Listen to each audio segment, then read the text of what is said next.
السلام علیکم.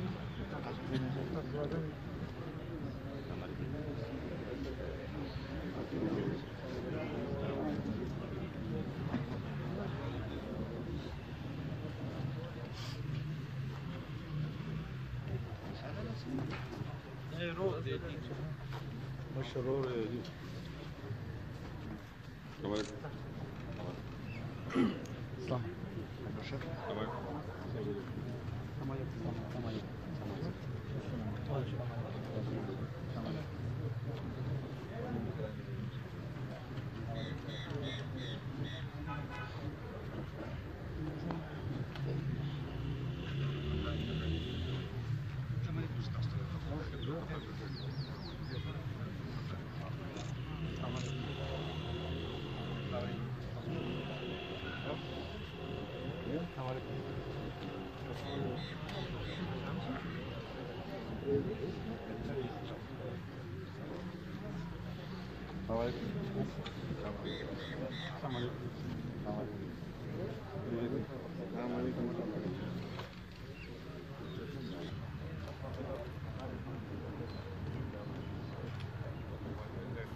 محترم مرکزی رہبر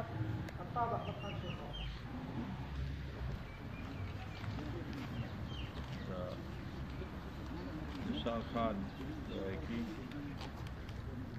اور قومی وطن پارٹی درنو قدردانو علومو مشرانو کشرانو نن موږ دلته حاضر شوي وو او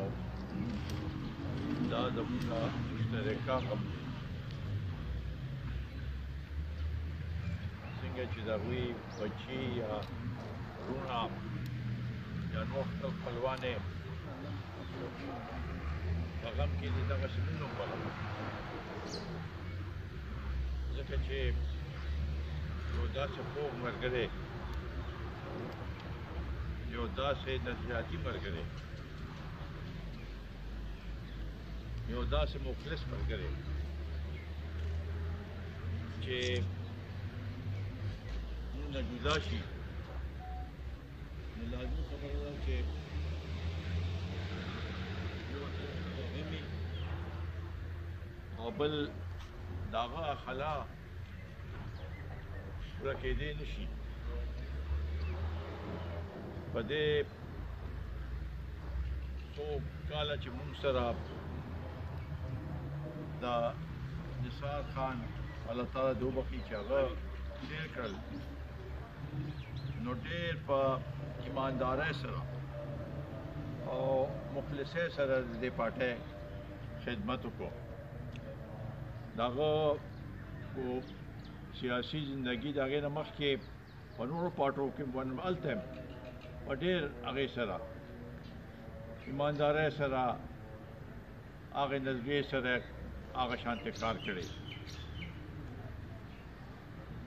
په دې لحاظ سره زموږ به دا خواهش شي چې د هغوی خاندان چې څنګه مخکې نثار خان و هغه د دې پارټۍ خدمت کو دا یو روزي زموږ قایمه وه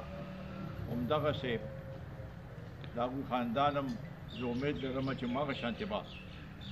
دې پارټۍ سره او دې نظریې سره هماغه شانتې جدوجهد کوي او ورسره زمونږ هم دا فرض دي په حیثیت د پارټۍ مشر صاحب د دې کورنۍ او د دوی د کورنۍ دا کوم جدوجهد چې کړی دی دا زمونږ لپاره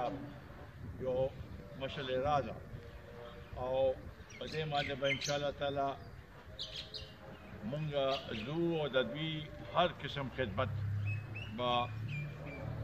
مونږ دا زمونږ فرض دی چې دې خاندان هماغه شانته خدمت وکړو دا د تېر لږو ورځو کې زمونږ ډېر بادو ملګري مونږ نه جدا شو او په هر یو باندې هماغه شانتې مونږ غمجن یو انشاءالله تعالی دا پرسي تېره شي نو زموږ خدا خواهش دی چې دلته یو ریفرنس وکړو او د هغه د خدماتو اعتراف لپاره ټول ملګري راجمع شي او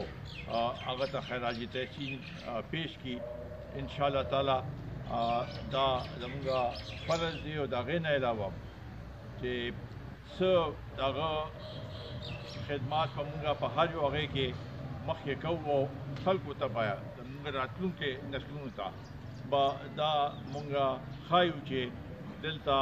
یو شخصیت یو سیاسي شخصیت یو داسې شخصیت چې هغه د مخلصۍ خپل هغه یو ایماندار سړی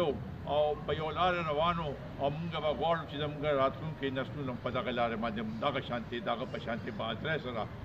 د دې قوم او د دې غریبانانو په دې د دې علاقې خدمت وکړي نو زه بیا ستاسو ټولو مشکور یم زه مخکې راتلل ما غوښتله خو چونکې دا پی ډي ایم والا هلته اجلاس و نو هغې ته اشار هم د شپې زه